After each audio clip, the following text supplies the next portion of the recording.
there's multiple sourcing platforms, but Loxo sources our data. It's what we validate. Mhm. You are pulling this data into your database, your CRM. So that's going to reflect what you pull in there. Initiating becoming a hiring machine sequence in 3, 2, 1.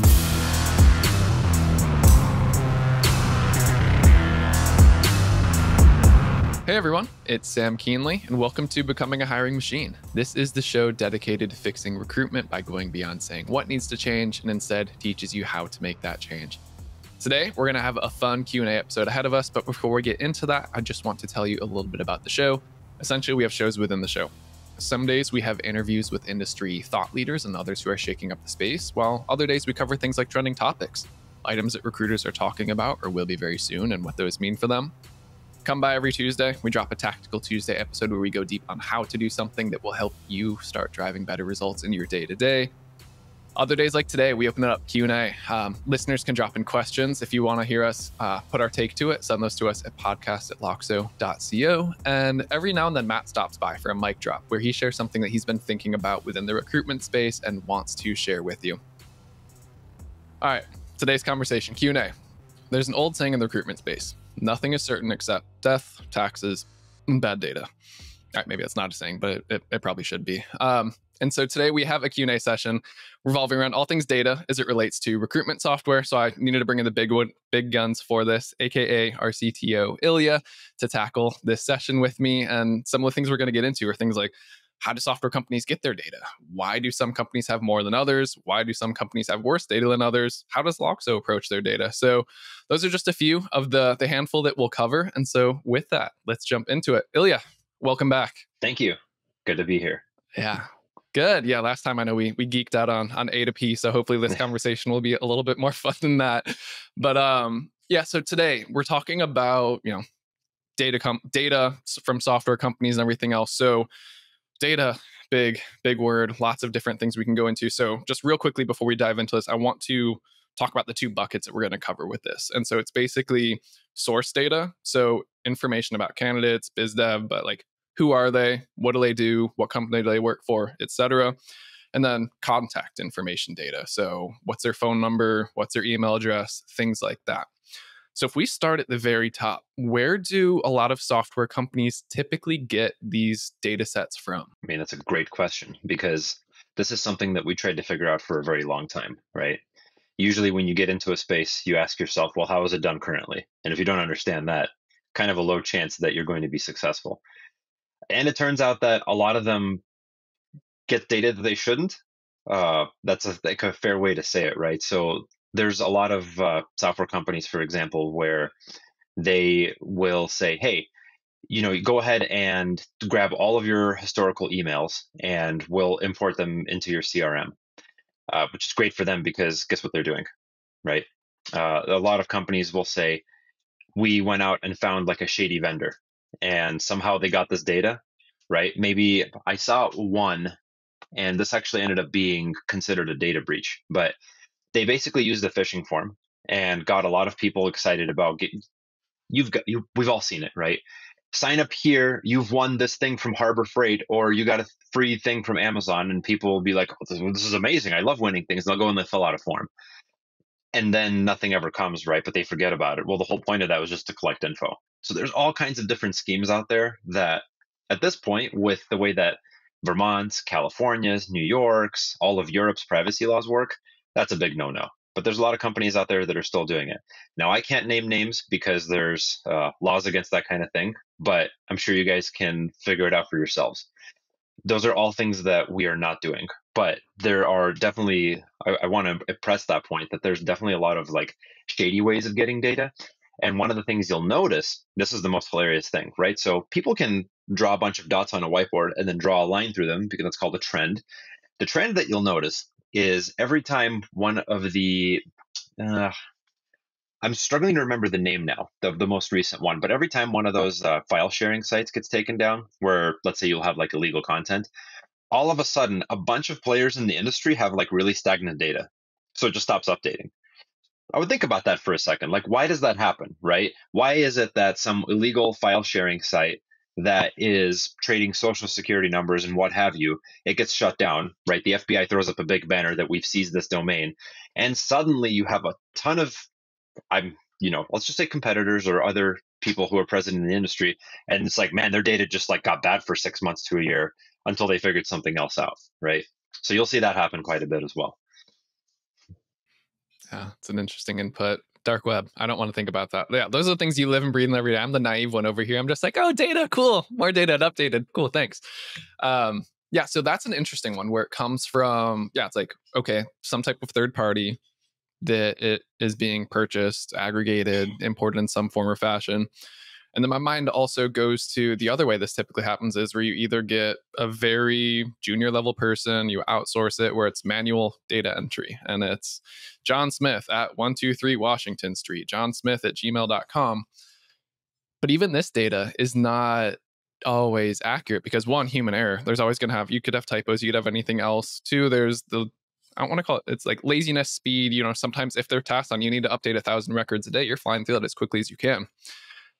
We pride ourselves on our data. I was just going through our own instance of Salesforce the other day, and I was looking at a couple account records to go and send different things to. And I noticed one of the websites on a record looked a little funky to me. So I clicked on it. I'm like, this is not the website of the account that this should go to. So our own people. And again, that's the nature of it, where people can have the best intentions. But again, if you have single users inputting data, what's the validation to that? It's based on sample size one to really go to that. So as we start to go down and pull on some more of those threads, we have the questions like, why do vendors have different data? Why are some more or less updated? Why are some more or less accurate? Like, let's start with that first one. So I think you kind of touched on it a little bit there, but insert contact information data here, provider, source provider. Why do each vendors have and different fundamentally data? Everybody's approach is different, right?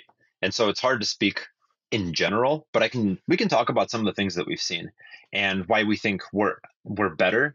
And one of the things I do want to address as we arc through this entire session is there's basically trade-offs. And so some vendors, hey, data is like super complete, right? We have everything. Is it accurate? And it's kind of like a seesaw. You can have more that's inaccurate. You can have less that's accurate. A lot of them, they struggle with the fact that people change their name. Let's say when they get married, you have a maiden name and then you have a new last name. People move around, so their address changes, but somebody else previously lived at that address.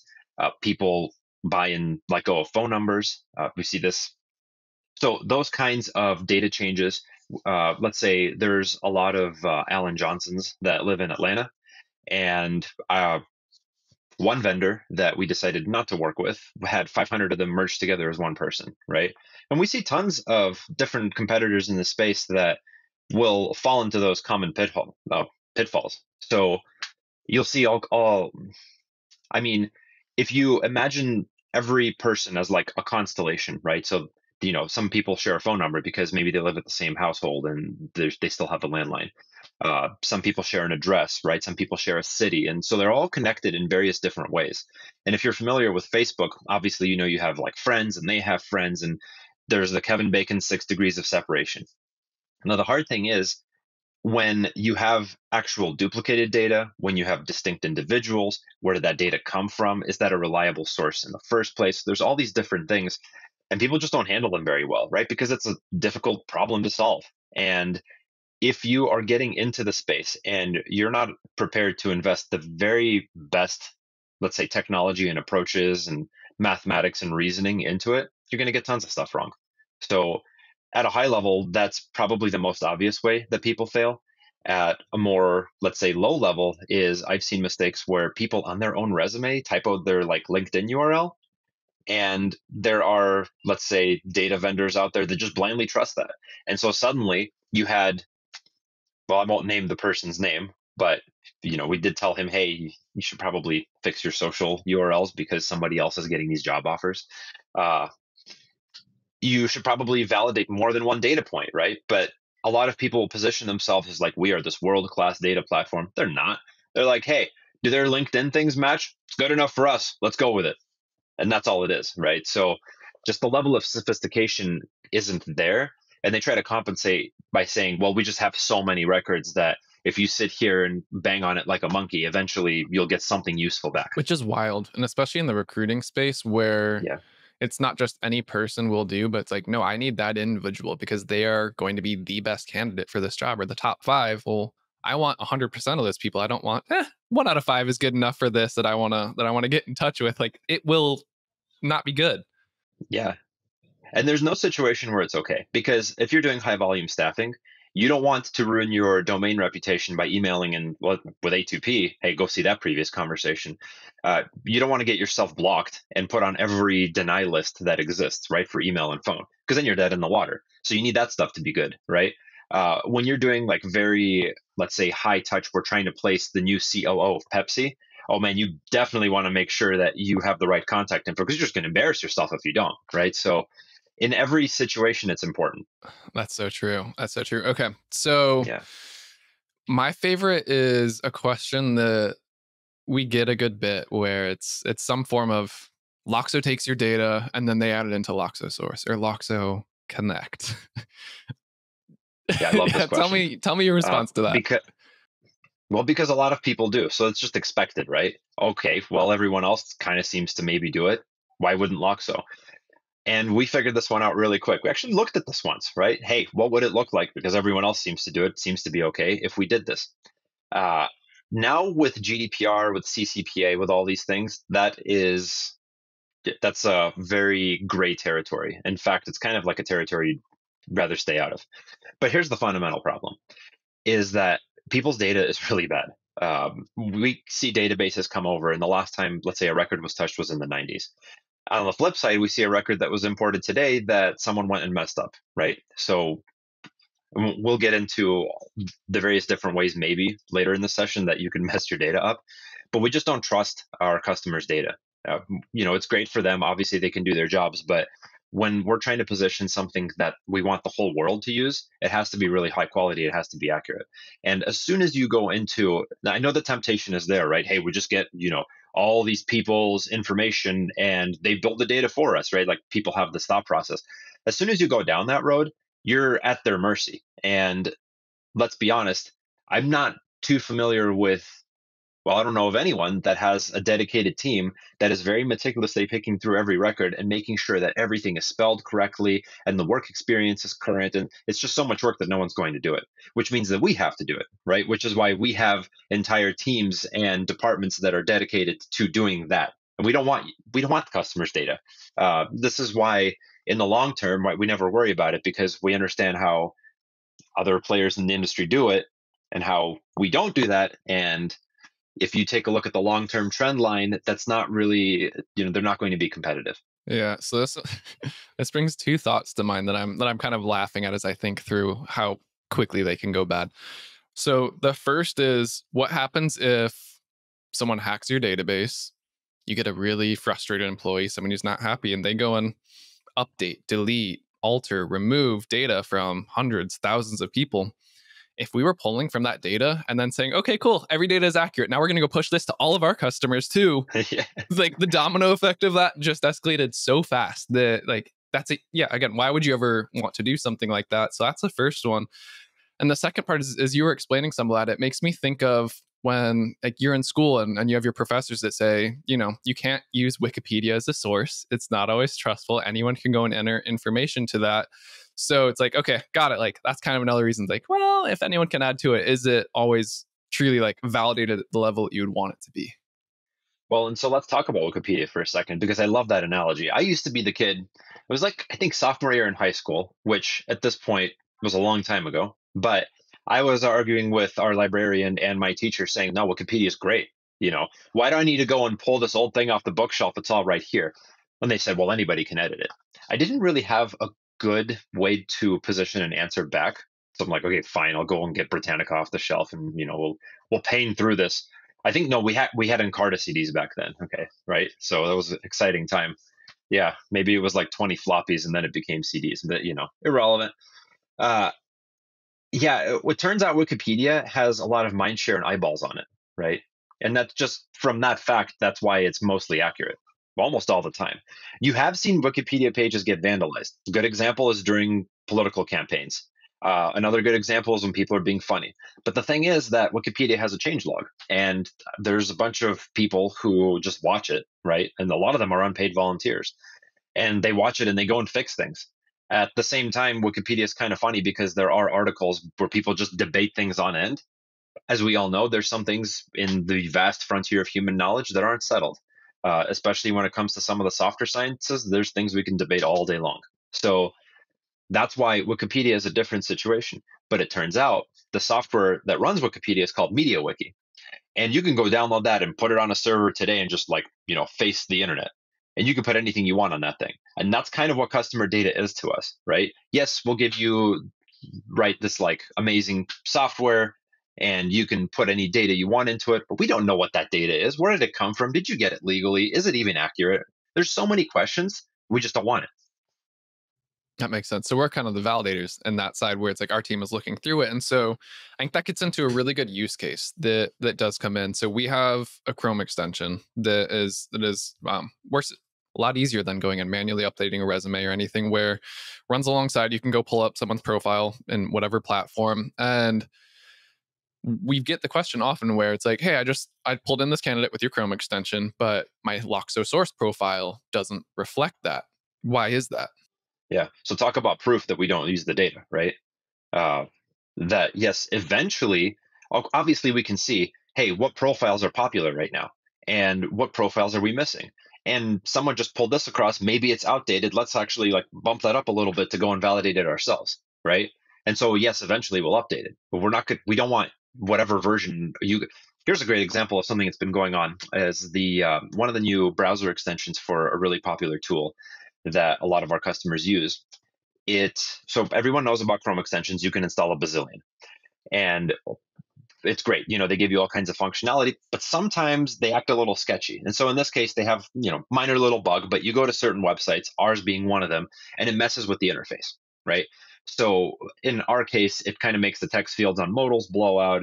So we basically tell people, hey, go tell you're a customer of this vendor, go tell them that this is broken, and hopefully they'll fix it for you. But in the meantime, you can't really use both, or you can. It's just the site looks wonky. Now, if you have something like that installed and you go and pull whatever data from somewhere, that data is going to come in wrong, right? And we don't know. Maybe you're running Internet Explorer 6 because you like that vintage stuff, right? And I mean, I don't think our extension will work there, but who knows what end setup you have, and if data is even coming across correctly, or if Chrome extensions are messing with it. I could install a Chrome extension if there's a funny one that goes on LinkedIn and changes people's names and pictures to be little clown hats and funny names, and now you're importing that. Again, there's a good reason that we try to stay away from that stuff. But yes, the whole I just imported someone in Loxo sources and showing it immediately. Good example of, well, we don't immediately just trust everything that comes in. Mm-hmm.